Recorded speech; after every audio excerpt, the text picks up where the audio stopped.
Welcome back to the PEHE teacher. Today I came outside after making a good cup of coffee and I wanted to talk to you guys about a couple things, but I came to this spot and this is a man-made pond behind me, but they have the fountain on. So, oh geez, we're just gonna have to work with the fountain, okay? But I wanted to talk today about this coming up school year and kind of talking about our motivation and our why behind what we are doing. All right, friends, we've moved spots. But today we're talking about our why with teaching. And I've been on some teacher Facebook boards and I've been noticing there's a lot of frustration going in to the school year because we don't know what's going to happen.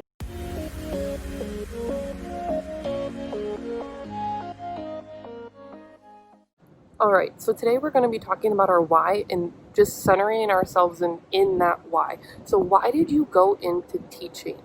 And I think as we get older and older, we start to forget our why because we're so caught up in the politics or the new things that are changing in our classroom. So I know for me, I went into the why for the students. I went in because I wanted to make an impact on them because I had teachers who impacted me and I want to impact students. So I think that's something we have to remind ourselves as we go into this time of like uncertainty and changes, and we have to be super flexible. So we have to be able to be like, the why is for the students. So anything I do is going to be for these students this year, no matter what. That is my grounding points. I'm going to do the best that I can, regardless of the circumstances, for my students. So as we talk about the stress that happens with teaching and going about the school year and still not knowing or learning plans, and it just stresses you out because it's like, this isn't what's comfortable and what's normal. I think that's good. I think as teachers, sometimes we need to stretch ourselves. And I'm not saying it's scary, like it's not scary, like it definitely is scary and freaks me out just thinking about it because there's so much uncertainty. But I think as teachers, it's going to be really good and it's going to be really proving to us as physical educators of why we're important, because I think sometimes people forget that we are important teachers. So I think proving yourself and going back to your why. So like my why for teaching is these students. I want to make an impact and I want to help them live like lives where they're moving and like enjoying being a person in the body that they're in. And so reminding yourself of your why, maybe you write it up on a board, maybe you just have some moments and you reflect and think, how am I going to be able to pursue that while doing whatever route of teaching it is? Even in the frustration, I think taking a step back and going, it's out of my control, everything I can do, but what's in my control is my why and how I go about this. And so for me, like, we may be online, we may have to change throughout the year, and my why doesn't change with that. I think that's really important for us to remember, is our why doesn't change with whatever happens. It's what we do after that that's really going to prove ourselves, A, as a teacher, but B, like how much you care for these students and the impact you have on them. Some of the things I've thought about while looking at these teaching blogs as in like blogs and then Facebook posts on Facebook teacher boards, is cleaning. One, I would have your students help you clean. And now, do not give your students chemicals unless they're in like high school maybe, but that's unsafe. But maybe have them all group together the hula hoops or group together the frisbees or whatever you're using to be able to help you clean more effectively.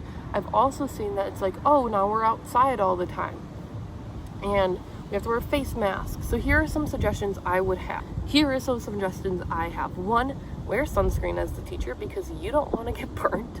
Two, bring a water bottle and fill it up. Keep extra water bottles maybe if you have an office or somewhere, even in your car on a cooler, because it's going to be hot. Have your students bring water bottles and take extra water breaks, but then also enjoy being outside. Like, being outside's awesome. And I've seen some people talk about like, oh, but I live in a place where like the winter gets snowy. Let's then focus on like lifetime activities. Let's do sledding because kids love to sled, and trekking up a hill after you sled is hard. You could do skiing, you could do snowshoeing, you could just go on a hike in your snow boots and have all the kids do that. And I think those are great ways to do lifetime activities.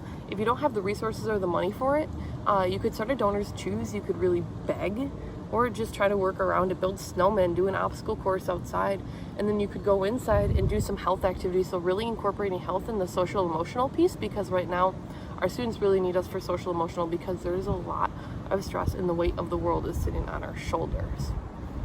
I also think doing things like yoga, coping, anything like that, which can be really easy to do.